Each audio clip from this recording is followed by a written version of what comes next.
let's re-unbox my Deadpool suit. Figured we'll start first with what I think is the most interesting part, which is the mask, and then we'll kind of just like work our way around and just let me know what you think. So here's the mask. For background, I got this from Professional Cosplay.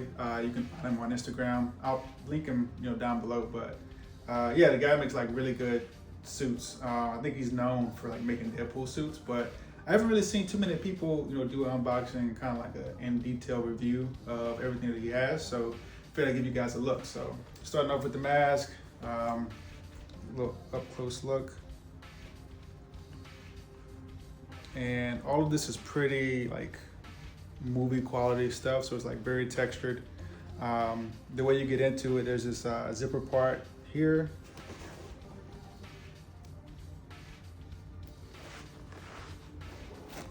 Yeah, that zips up.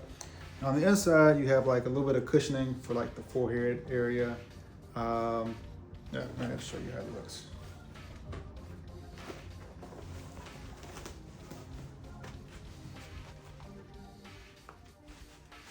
So yeah, you put that on like that, and you just zip up the back, and then you kind of tuck that into the suit itself, which I'll show you in a bit. The eyes is like a mesh. You can't see my eyes, but I can see like perfectly from this view.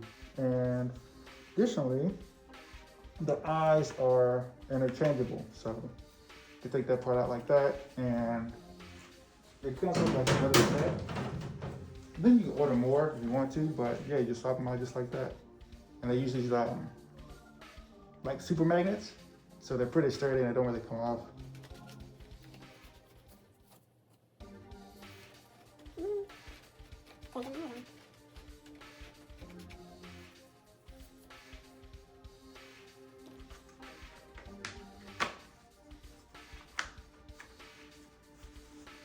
There you go.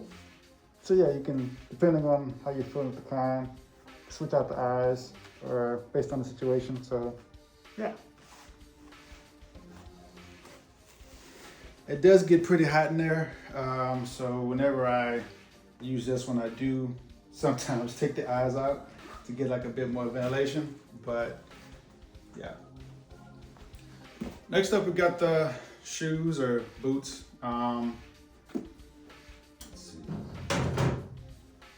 So I'm not sure what this brand is. It's RIG. I think they're steel toe boots.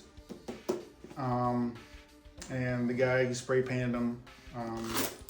And they have these little attachments that fit onto the Velcro pieces.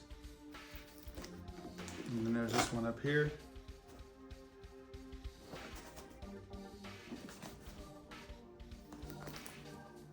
Usually I end up tying them first and then tucking them in and then putting this part on for top. But yeah, both are pretty identical. So, and then to avoid like the Velcro showing, you just gotta like push these down and like they'll latch, and once they latch, they cover it up pretty well. Next, we got the back piece that holds the katanas. And there's a big Velcro piece right here on the inside of that attaches to the back. And then I have the two katanas in here somewhere. I'll show you how these are connected also. But for now, I'll give you a look at this.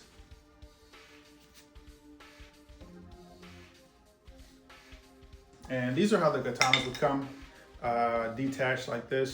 This little piece fell off. I have to glue that back on. But the way it goes is there's some screws that come with it, and you just attach them in and screw them in. There's already like some holes here,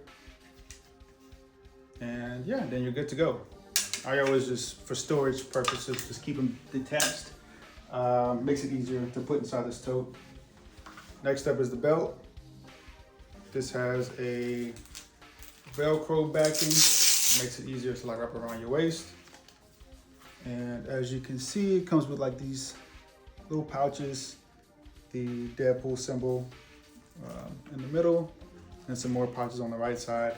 These don't open, but they do a good job of giving off the appearances that they do. I think one thing I'm probably gonna do next time is maybe attaching when it actually does open, because the suit doesn't have any pockets. And walking around carrying your phone or like the lanyard from the convention, you're gonna need somebody with you, because that stuff adds up.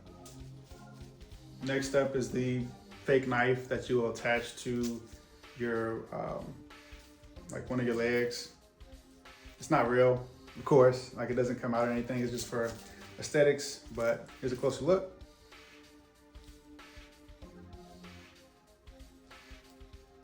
But yeah, like the detail that he puts into like the painting and the weather and everything is crazy. Next up, we got the gloves.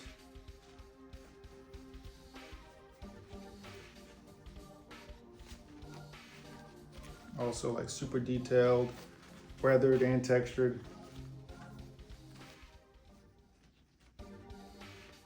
Everything's like pretty easy to get into and out of. Here we got the shin guards. Not really too much to say about these, other than the fact that on the inside you'll see these Velcro pieces.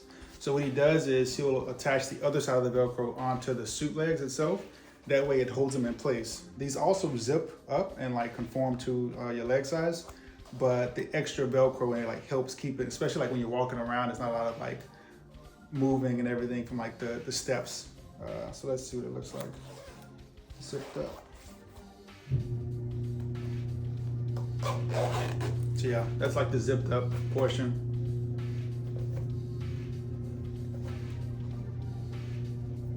And show you the other one just to be complete.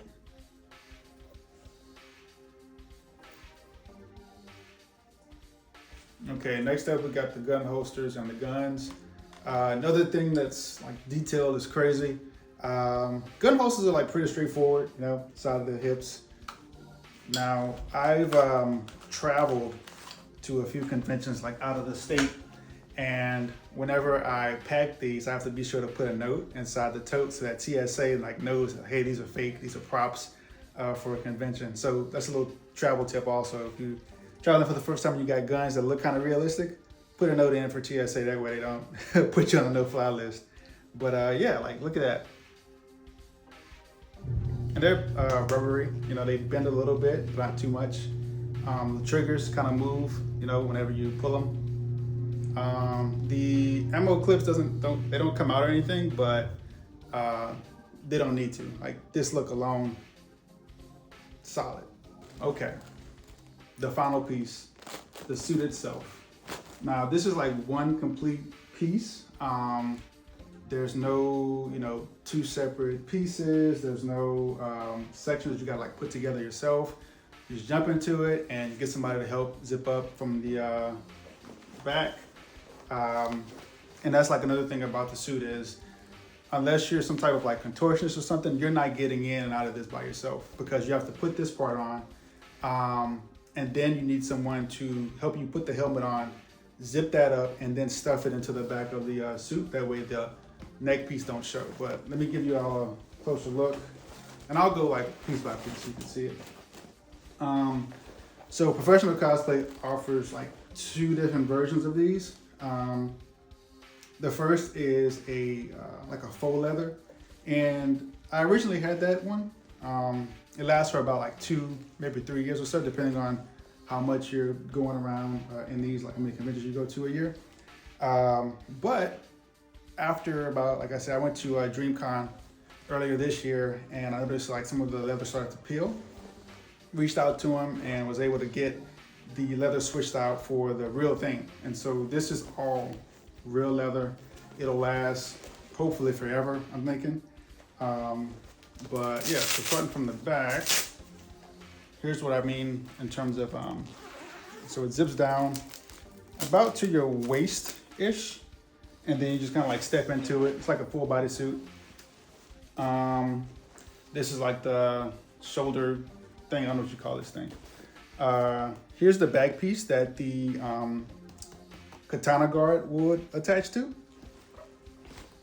And you got the shoulder pads. here you have like this is like a little hand piece that you put your arm through, or your hand through. Other side here. And yeah, like once again, like super detailed, super textured, it's weathered. And so yeah, so these suits are like made to order. They're custom fitting. So as far as I know, it'll only fit me. You would send over your dimensions. It's like maybe 25 to 30 different measurements that he asked for. Takes about a few months, depending on how busy he is to make. And then he ships it out and it comes with like all those things. He does make the suit from Deadpool and Wolverine with the gold pistols, everything included. Like I said, I'll leave a link to his information down below in case you're interested in checking him out. So yeah, I think that's everything. I think that covers it. What'd you think? Was everything clear for you? Any questions? Feel free to let me know. We're happy to chat. But yeah, thanks for checking it out. Deadpool suit.